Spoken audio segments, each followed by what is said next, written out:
قریش وہ قبیلہ ہے جس میں حضرت محمد رسول اللہ صلی اللہ علیہ وسلم کی ولادت ہوئی، یعنی آپ صلی اللہ علیہ وسلم کا قبیلہ قریش ہے اور خاندان بنو ہاشم ہے۔ ہاشم خاندان میں آپ صلی اللہ علیہ وسلم کی ولادت ہوئی۔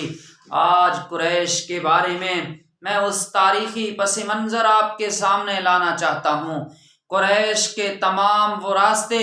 اس زمانے کے اندر پرامن کیوں تھے جبکہ تمام قافلوں کو لوٹ لیا جاتا، لیکن یہ قریش جب جہاں سے گزرتے لوگ ان کے ہاتھ بھی چومتے اور ان کی خدمت بھی کرتے۔ لوگوں کے قافلے لوٹ لیے جاتے تھے لیکن قریش کے راستے محفوظ تھے، ان کا استقبال بھی کیا جاتا، مہمان نوازی بھی کی جاتی تھی۔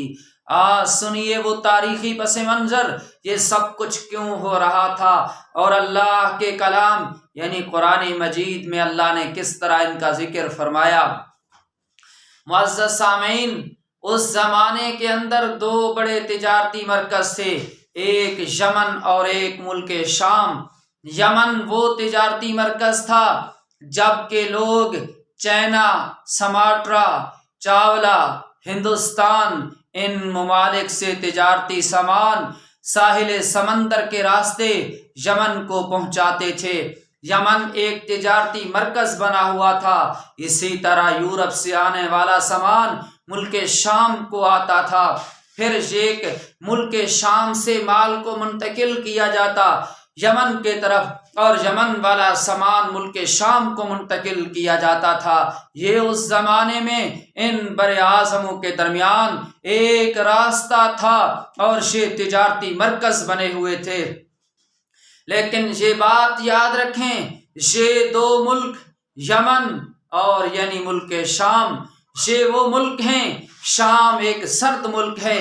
اور یمن ایک گرم ملک ہے۔ اب ہوتا یہ تھا جو قرآن نے کہا، سردی اور گرمی کا ذکر فرمایا اللہ کے کلام نے۔ اب یہ لوگ سردی کے موسم میں ملک یمن کے طرف تجارتی قافلے لے کے جاتے، اس لیے سردی میں انسان گرمی کو پسند کرتا ہے۔ یہ ملک شام سے بجائے ملک یمن کو تجارت کرنے کے غرض سے چلے جاتے اور گرمیوں کے موسم میں ٹھنڈک کے راستے کو تلاش کرتے ملک شام کو تجارت کے لیے جاتے۔ لیکن اس سے کہیں زیادہ عجیب بات یہ ہے کہ یہ جہاں سے خوف و خطر راستوں سے گزرتے لوگوں کو وہاں سے لوٹ لیا جاتا، لیکن قریش کے قافلے جب گزرتے لوگ کھڑے ہو کے سلام کرتے، مہمان نوازی کرتے، اپنے بکروں کو ذبح کر کے ان کی خدمت کرتے تھے۔ یہ سب کچھ کیوں ہو رہا تھا؟ سنیے اس عجیب واقعے کو بھی۔ یہ وہ لوگ تھے ملک شام سے لے کر یمن تک، عراق، فلسطین، تمام وہ ممالک جنہوں نے بڑے بڑے بت قبائل نے بنا رکھے تھے، ہر ایک قبیلہ جو بڑا تھا اس کا ایک خدا بیت اللہ میں رکھے ہوئے تھے۔ اب یہ چونکہ قریش بیت اللہ کے قریب رہنے والا قبیلہ اور بالخصوص پھر یہ بیت اللہ کے متولی بھی کہلایا کرتے تھے، تو لہٰذا اس اعتبار سے جہاں سے یہ گزرتے لوگ ان کا استقبال بھی کرتے اور لوگ ان کی عزت بھی اسی وجہ سے کرتے تھے کہ ہمارے خدا بیت اللہ میں ہیں اور یہ اس بیت اللہ کے متولی ہیں۔ ان کا کوئی چھوٹا ہوتا، بڑا ہوتا، امیر، غریب، یہاں تک کہ ان کے غلام بھی ان کے ساتھ ہوتے تو لوگ ان کو بھی چوم کے، ان کے ہاتھ بھی چوم کے عزت اور احترام دیتے، اس لیے کہ یہ قریش خاندان کے فرد کا غلام ہے۔ اور دیکھیے قرآن نے اسی کو جتلایا، فرمایا لِإِيلَافِ قُرَيْشٍ إِيلَافِهِمْ رِحْلَةَ الشِّتَاءِ وَالصَّيْفِ فَلْيَعْبُدُوا رَبَّ هَٰذَا الْبَيْتِ۔ اے اہل قریش، دیکھو تو صحیح، سردی اور گرمی کے موسم میں اللہ نے کیسا تمہارے لیے انتظام کیا اور تم پرامن تھے، پرامن راستوں سے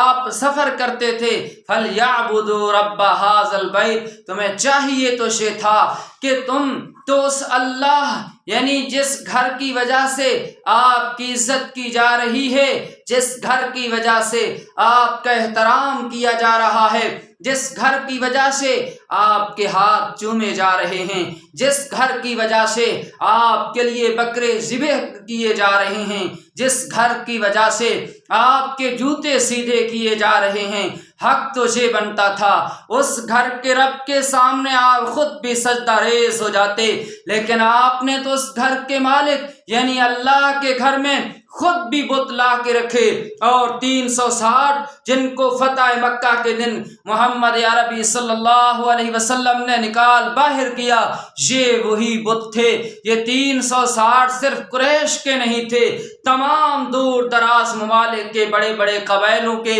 خدا اس گھر کے اندر رکھے ہوئے تھے۔ تو لہٰذا یہی وہ پس منظر ہے، یہ یمن کو جاتے تب بھی ان کا راستہ پرامن تھا، یہ شام کو جاتے تب بھی ان کا راستہ پرامن تھا، سردی کا موسم تھا تب بھی یہ یمن کو چلے جاتے، گرمی کا موسم ہوتا ملک شام کو چلے جاتے، سردی کے راستے بھی ان کے لیے، گرمی کے راستے بھی ان کے لیے، خوف کے زمانے کے اندر ان کے لیے امن بنا دیا اللہ نے، اور بھوک کے زمانے میں یعنی جب مکہ کے اندر کچھ نہیں تھا، اللہ نے اسباب ان کے لیے پیدا کر دیے۔ فرمایا کہ قریشیو تمہیں چاہیے تو یہ تھا اسی رب جس گھر کی وجہ سے جہاں لوگوں نے خدا کے مقابلے بت لا کے رکھے ہیں، اور اس گھر کی وجہ سے تمہاری اتنی بڑی عزت ہے، چاہیے تو یہ تھا تم اس گھر والے یعنی اللہ جو جس کا یہ گھر ہے بیت اللہ، آپ اس رب کے سامنے خود بھی سجدہ ریز ہوتے اور لوگوں کو بھی اس کی دعوت دیتے، لیکن آپ نے بجائے یہ کہ خود اس اللہ کو مانتے، آپ نے تو خود بھی اس اللہ کے برابر بت لا کے رکھے ہیں، اور لوگوں کے بتوں کے بھی آپ محافظ بنے ہوئے ہیں۔